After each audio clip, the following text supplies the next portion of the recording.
We need more humans in society. We're becoming increasingly resistant to anything we think is AI or automation because we're rightfully afraid of it. We don't know exactly. I don't think AI is going to wipe us out or kill all the jobs in marketing and communications. I think it'll actually be a bonanza and there'll be more jobs than ever.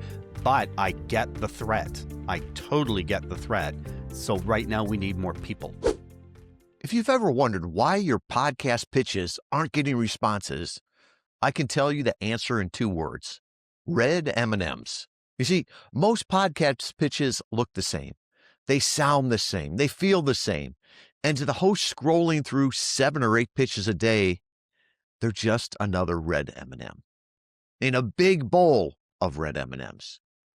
Today, I'm talking with Doug Downs. Now, Doug is the host of Stories and Strategy, and he's a podcast agency leader who sees a flood of pitches for his clients from the inside. He's the gatekeeper, the early filter, the guy whose finger is hovering over delete. And he shared something powerful. You've got about 3 seconds to prove you're different, to prove your value. This episode isn't about templates. It's not about blasting 1,500 shows. It's about understanding the psychology of the host, respecting the ecosystem of podcasting, and crafting an introduction that actually feels human.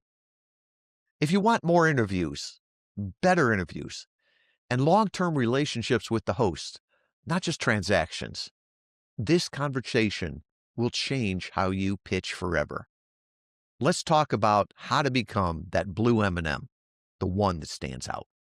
Doug, I am so thrilled to have this conversation with you. It's one that we seem to have often between hosts and guests. It's like, how do we come together and do better intros to serve both people? So you've got the viewpoint from the host side. So tell me the problem that you're trying to solve here, the problem that on the receiving side that you have. Yeah, well, I'm a podcast host. The podcast is Stories and Strategies. And on that podcast, I probably get 7 or 8 pitches every day. I've got 3 this morning already that came through my inbox. But we're also a podcast agency it fluctuates between 15 and 22 clients. So just do the math. My inbox is smothered in pitches all day, every day. And most of our guests use me as the first gate. If I don't forward them everything that gets pitched, they trust me to say, forget it. That's not even getting through to them. So I am the early gate. The problem that I see is that everything is a red M&M in my bowl. I've got nothing. My inbox is a big fat bowl of red M&Ms. All the pitches look the same. All the pitches sound the same. It doesn't matter which podcast they're pitching to be on. They all look and feel like red M&Ms. And then every once in a while, I get an email that at least in the first 3 seconds appears to be a blue M&M. And if you can get me through that 3-second vet, because honestly, you may not even get that much from me.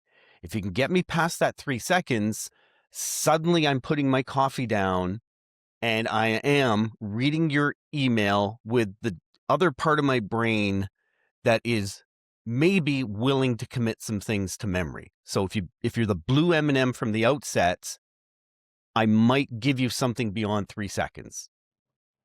So let's talk more about that, because as you're scrolling through your emails, right, your fingers over the delete button, maybe it's over the spam button. Yeah. It's definitely not reading, and I'm going to forward this on to one of the hosts.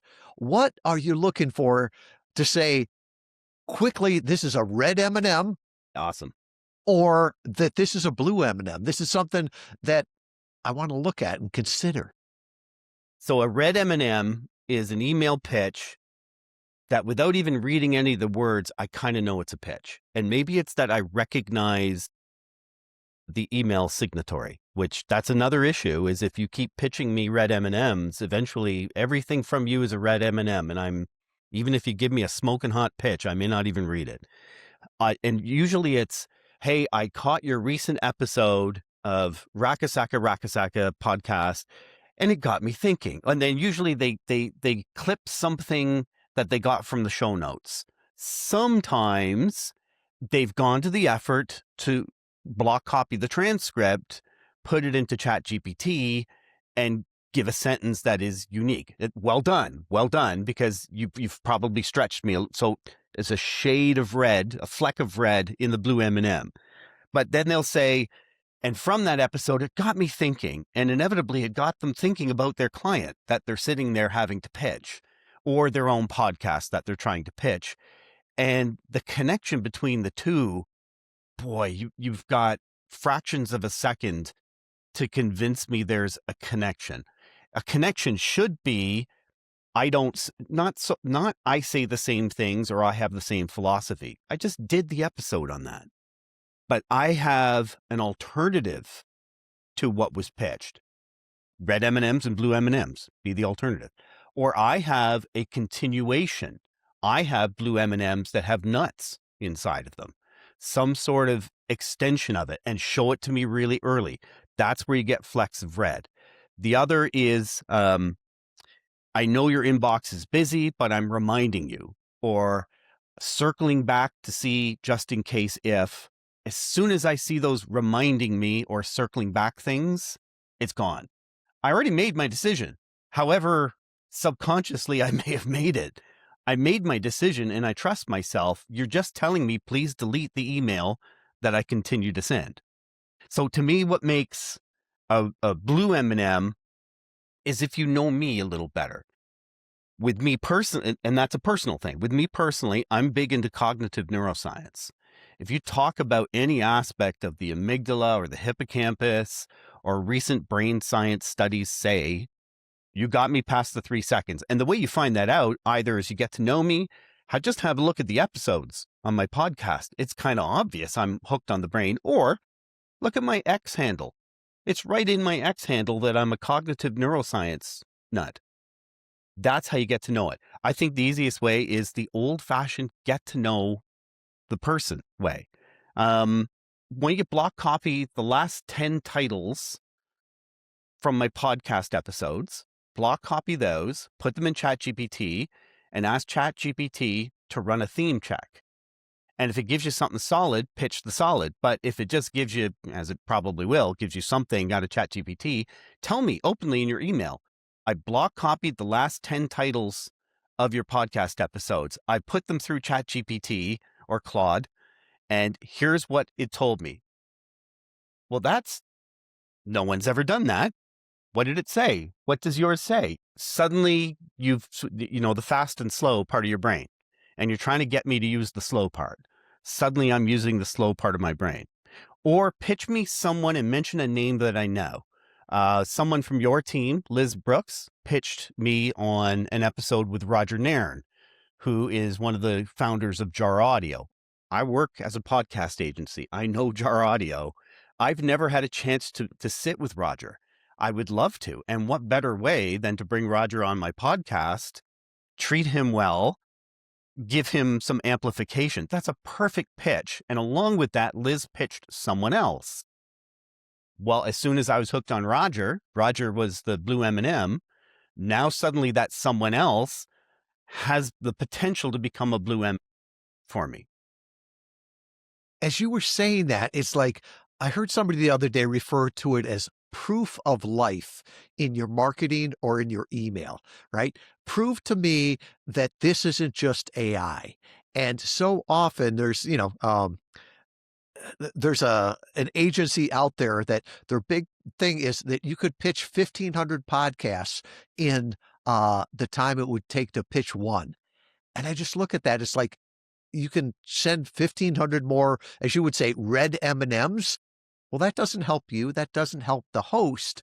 That whole idea that more is not better, better is better. And, we always look at it as in this age of automation, it's the personal touch that makes the difference. AI is trying to personalize it, but if everybody's using the same tool, they're all going to look like red M&Ms. You're right. My wife and I went to Vegas a year and a half ago for our anniversary. Right? It's not where we got married. We decided to do Vegas on our 30th anniversary. And I don't know if you've been to Vegas, Tom, but there are so many signs. Like you're inundated with messaging, right? Eat here, gamble here, stay here, do this, do that. People are approaching you. You're just smoked with messaging. It's toward the dinner time. We were hungry, and I don't even know what hotel we were walking through, but we're walking through one of the hotels, and my wife saw a sign for a restaurant that one of her friends had mentioned to her, despite all the signs we'd seen earlier that day. The quantity, the quality was a friend of ours said, "Hey, if you see this one, eat here." Well, guess where we ate, right? And top of mind, I don't remember. It was an Irish themed restaurant, and the food was fine. I didn't think it was anything, but I would recommend it. So you're right. Organic growth, or being the blue M&M on an individual basis, has substantially more power in the eyes of the podcaster, or in our case, the podcast agency making the choice. That volume thing, I'd love to. I wouldn't mind. I wouldn't mind nudging back Yeah, on that a little bit. there's this whole idea of, is it a numbers game? Is it a volume game? And what's your take on that? Because I think we've got probably different views, but We probably might. have a lot in common here. So what's your take on that? My sense is, I don't, you would know more in the position you're in, because you lead an agency that does a phenomenal job on helping guests get on podcasts. And you know that quality excels, and you know that your team knows how to put together a good pitch for good podcasts, or good agencies. And that's where you and I completely agree. If I use the metaphor of fishing, if I understand I'm going after trout, I don't fish, so this is gonna be weak. If I know I'm going after trout, there's gonna be certain bait and certain hooks and certain lures that I'm supposed to use. And I'm supposed to go at a certain time of day, and I'm supposed to make my lure behave in a certain kind of way, right? And to actually bring the fish in, I'm supposed to have a certain kind of reel behavior. Okay. All that makes sense. That's true. That's true. And you have a much better chance of catching trout by doing all of that. And that's why there are anglers who are far superior to most of us. But what if you just threw a million hooks in a lake where you had no idea if there was trout at all? You and I would both agree, much weaker, much more expensive approach. But would you catch as much or more trout? Mathematically, my argument is, I think you would. So if you're willing to just spend money to smoke the area with quantity, I think temporarily you can achieve some success. The danger is, and I'll stop in a sec. The danger is, as I say, if Tom keeps sending me pitches that suck, eventually Tom, I'm not going to blacklist you, but you're sort of dark gray listed in my mind when I see your email because your pitches suck. So you get a negative star from me for that. I'm going to take it one step further. If you're throwing hooks in the water, I'm going to take a net in the water, and I'm just going to drag it through that entire lake. Perfect. And I'm going to pull out every trout from there. And I would say, will I get more fish than you will? Yes. Will I get arrested? Yes. Yes. Right? Because right. it's bad for the community. It's bad for the long-term, for everyone, right? That's why they have laws against that. And just because you can do something, I'm going to point out, doesn't mean you should. And, the doctors have the Hippocratic Oath, first do no harm. And I think that marketers should do this, or at least people that are playing the long game in their business. Because while you say you give them, a thumbs down, what I'm seeing more and more people talking about right now is they don't delete emails anymore. They just mark them as spam, right? And that will kill your sender score. And people will wonder, well, I'm sending all these emails and nobody's getting them. Well, once you have destroyed your sender score, I don't care if you send an email to your mom, it's going to her spam folder. And it's like, well, they want to get it. Well, yes, but you've been abusing the marketplace so bad that Google and all the rest of them are saying, we're not going to be a part of this anymore. And, some people like, well, that's why we've got burner emails. All right. Um, there's a way around it, but is it good? The other thing too is like I've heard people say, well, it's a numbers game, right? If I send out 1,000 interviews or 1,000 pitches, I'm gonna get some back. Well, I guess if you like made a mass proposal to a bunch of people online, I'm sure you're going to get some people that'll take up your marriage proposal, right?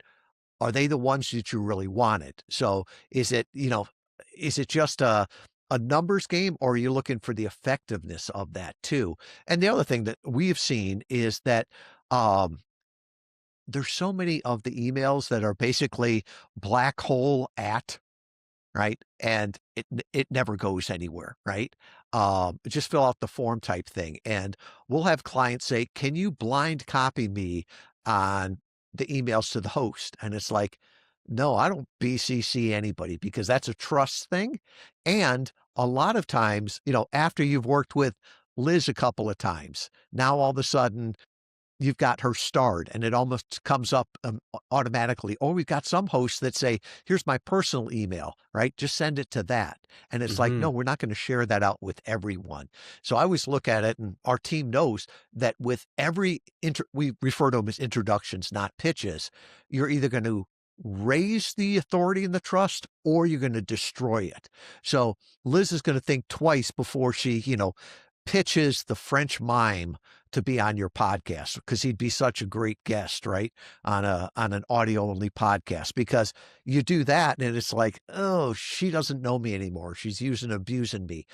So it's like one of those things where it's like, are you playing the long game, or are you just going for numbers today? I love your attention to the ecosystem of the podcast world, because you're right. You do damage to the ecosystem by just tossing a net into the water and grabbing as many fish as you can. You're 100% right. And proof of that is I used to work in the media. I used to be a journalist. The erosion of trust for the media, that's universal. Like you don't have to divide party lines.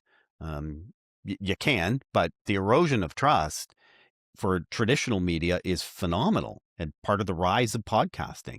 Your care for the ecosystem, Tom, I mean, clip that exchange out and show it to your clients.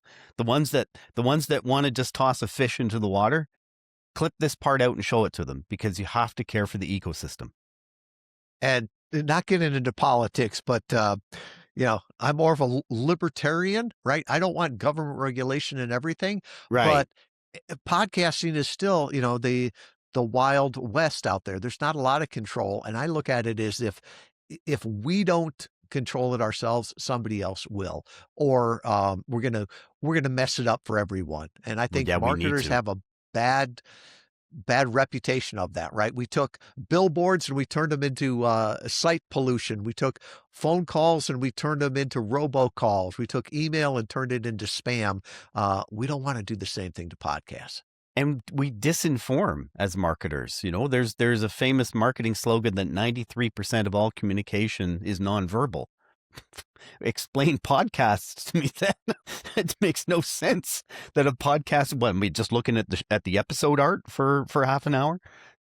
Obviously that's nonsense, and there's never been a scientific study ever that has yielded that result in the context that those marketers in the 70s put together. So you're bang So on. let's go back to that though. Nonverbal.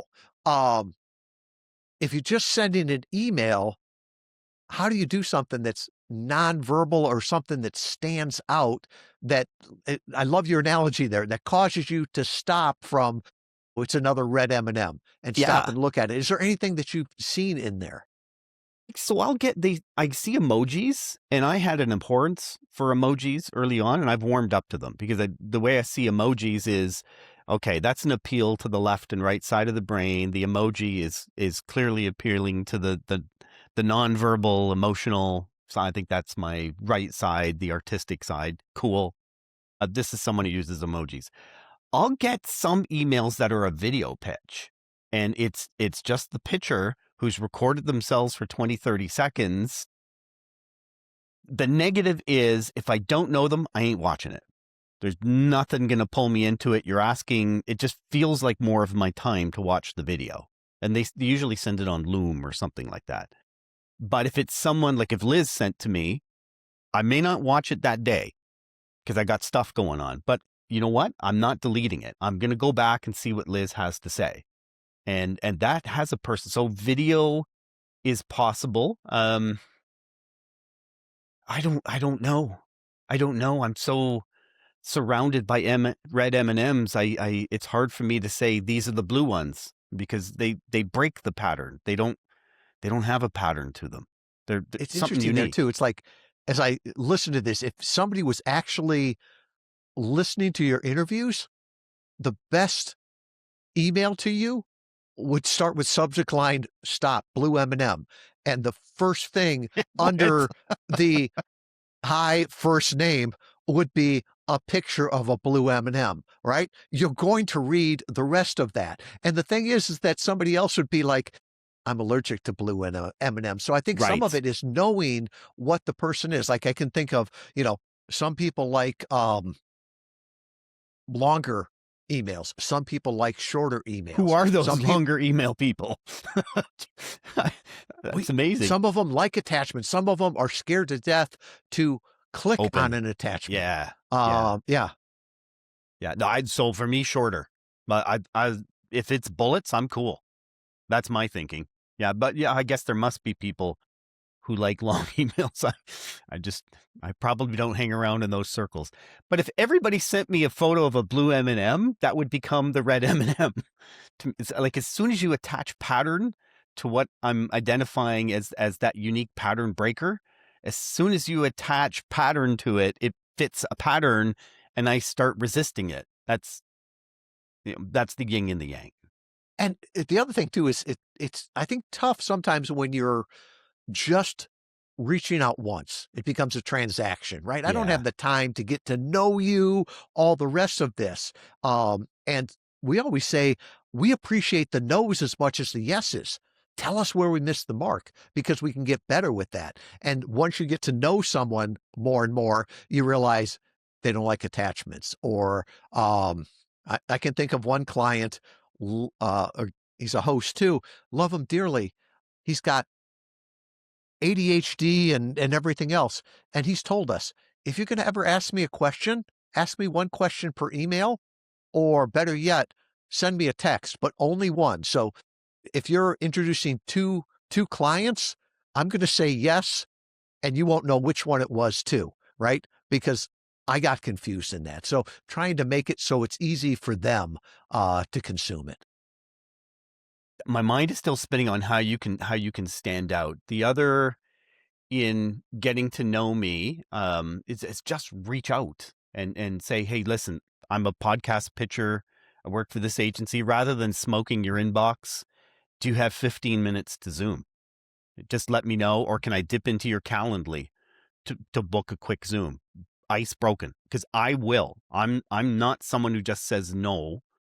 I will do that stuff because or even better, we work in podcasting. The whole idea behind podcasting is to give a gift to your listeners and not necessarily ask for anything in exchange other than their time. Well, what if I got emails from a podcast pitcher that didn't ask me for anything, just said, hey, I caught that episode you did with something not even associated with me. That was really good. And identify an exchange that I made. Some sort of gift. We love getting gifts. Some sort of gift that respects what I'm working on every day. And then if Liz or if you did that and Tom just sends me little plaudits, sometimes on LinkedIn, which is my preferred social media channel, or even just by email, or if Tom has my text, hey, thumbs up on that one, I'm much more likely to open Tom's email. He might be saying something nice to me.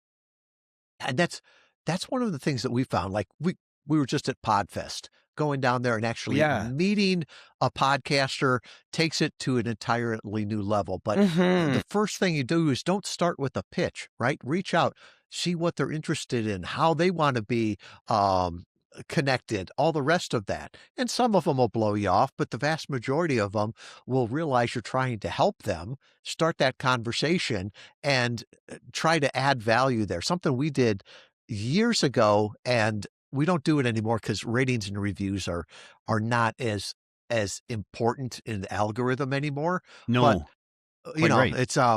it's more bots now than anything. But we would, we've got 20 people on the team. 10 of us would listen to the podcast and leave a rating and review. People would recognize that before we started to reach out to I them. still Or think that has power. That's interesting that you didn't, because especially the review, because I'm going to know who the review came from. The rating, I might not. I'll see a rating, but I won't know who it's from.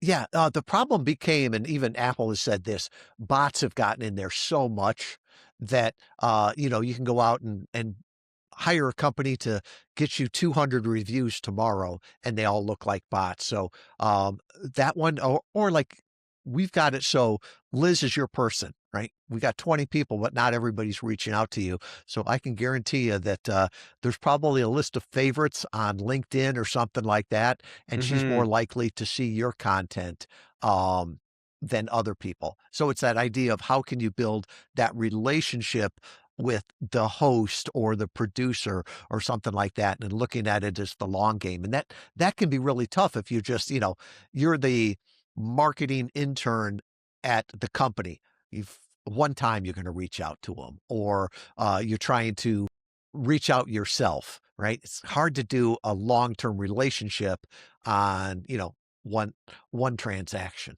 Real hard. And this whole game hasn't changed. That this is how, when I worked in the media, that this is how PR agencies and PR people who already outnumbered us at the time, when I was working media 80s and 90s, they would try to take us out for lunch, try to get to know us, ask us about family.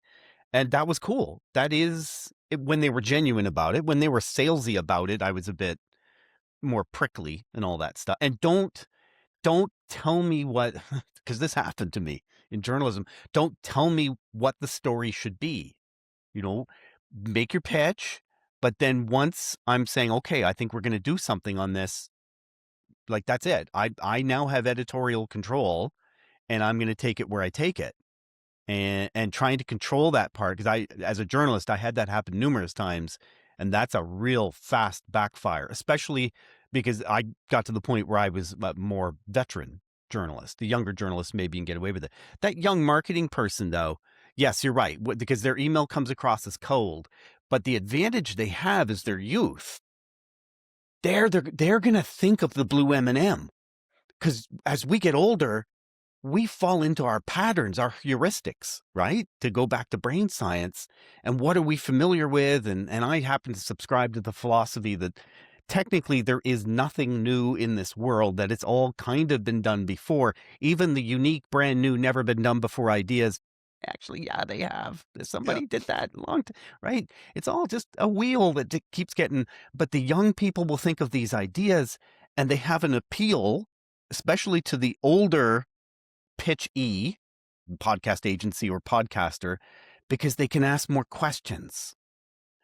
And you're kind of, you're either feeding the ego of that podcaster who maybe has some knowledge, or you're impressing upon that podcaster or agency leader that you have a genuine interest in what they do, and it's fair for you to ask these questions because you're newer to the industry.